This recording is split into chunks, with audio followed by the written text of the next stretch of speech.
नमस्कार दोस्तों, आप सबका स्वागत है मेरे चैनल में।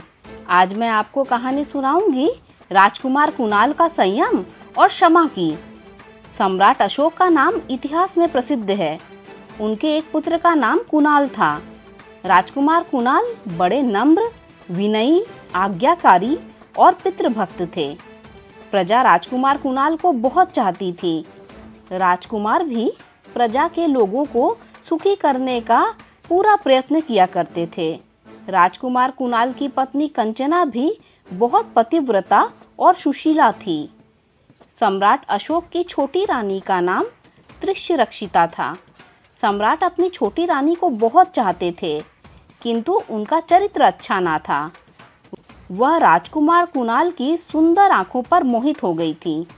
राजकुमार अपनी सौतेली माता का आदर अपनी माता के समान ही करते थे, किंतु उससे तृष्यरक्षिता को संतोष नहीं था। एक दिन अवसर पाकर एकांत में वह राजकुमार से मिली और अपने मन की बात कहने लगी। राजकुमार कुणाल ने हाथ जोड़कर कहा, माताजी, मैं आपको अपनी सगी माता के समान मानता हूँ। अपने पुत्र से आपको कोई अनुचित बात नहीं करनी चाहिए। तृष्यरक्षिता ने बहुत चेष्टा की, किंतु कुणाल ने उनके पैरों को छोड़कर उनके मुख की तरफ देखा ही नहीं।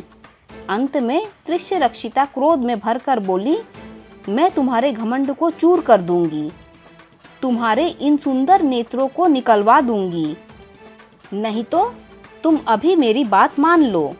कुणाल ने कहा, माताजी, मुझसे पाप नहीं होगा। वैसे आप जो दंड देंगी उसे मैं माता का उपहार समझकर स्वीकार कर लूंगा। इतना कहकर कुणाल वहां से चले गए। तृष्यरक्षिता क्रोध से पागल हो गई।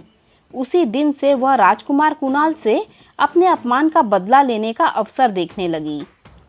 संयोगवश तक्षशिला के पास कुछ शत्रुओं ने उपद्रव किया। सम्राट अशोक रानी तृष्यरक्षिता की सलाह के बिना कोई काम नहीं करते थे।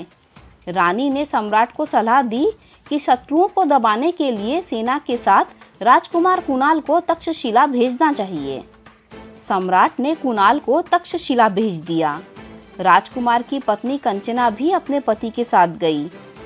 राजकुमार के जाने पर तृष्यरक्षिता ने सेनापति के नाम पत्र लिखा। सम्राट अशोक रानी पर पूरा विश्वास रखते थे। राजकीय मोहरे तृष्यरक्षिता के पास रहती थी। तृष्यरक्षिता ने अपने पत्र पर सम्राट के नाम की मुहर लगा दी और पत्र एक कर्मचारी के द्वारा तक्षशिला के सेनापति के पास भिजवा दिया। तक्षशिला के शत्रुओं को राजकुमार ने भगा दिया था। वहां सभी लोग राजकुमार के व्यवहार से उनको देवता के समान मानने लगे थे। जब तृष्यरक्षिता का पत्र सेनापति को मिला, सेनापति के आश्चर्य का ठिकाना नहीं रहा। वह पत्र उसने राजकुमार को दिखाया। राजकुमार कुणाल ने कहा, सेनापति, यह सम्राट का पत्र है। इस पर सम्राट की मुहर लगी है। आप सम्राट की आज्ञा का पालन करें। सेनापति ने कहा, राजकुमार, ऐसी कठोर आज्ञा का पालन मुझसे नहीं होगा। सम्राट ने पता नहीं कैसे आपकी आंखें निकलवा देने की आज्ञा दी है। कुणाल बोले, आज्ञा चाहे जैसे दी गई हो, वह सम्राट की आज्ञा है। मुझे और आपको उसका पालन करना चाहिए। लेकिन सेनापति ने राजकुमार की आंखें फोड़ना स्वीकार नहीं किया।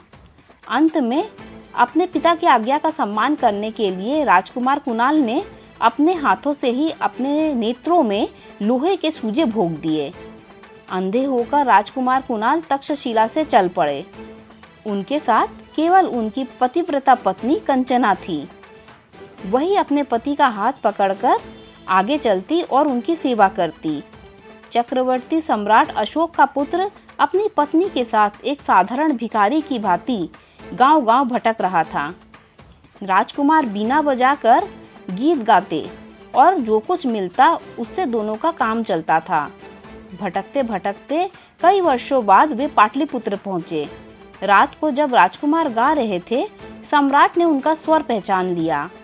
वे राजमहल से दौड़े कुणाल के पास गए। इतने दिनों बाद सम्राट को रानी तृष्यरक्षिता की दुष्टता का पता चला। सम्राट ने आज्ञा दी त्रिश्य रक्षिता को अभी मेरे सामने जीते जी पृथ्वी में गाड़ दो। राजकुमार कुणाल ने सम्राट की आज्ञा सुनते ही पृथ्वी पर मस्तक रखकर कहा, पिताजी, वे मेरी माता हैं। मैं आपसे भिक्षा मांगता हूँ कि आप उन्हें क्षमा कर दें। राजकुमार की अद्भुत क्षमाशीलता ने सम्राट और सभी लोगों को चकित कर दिया।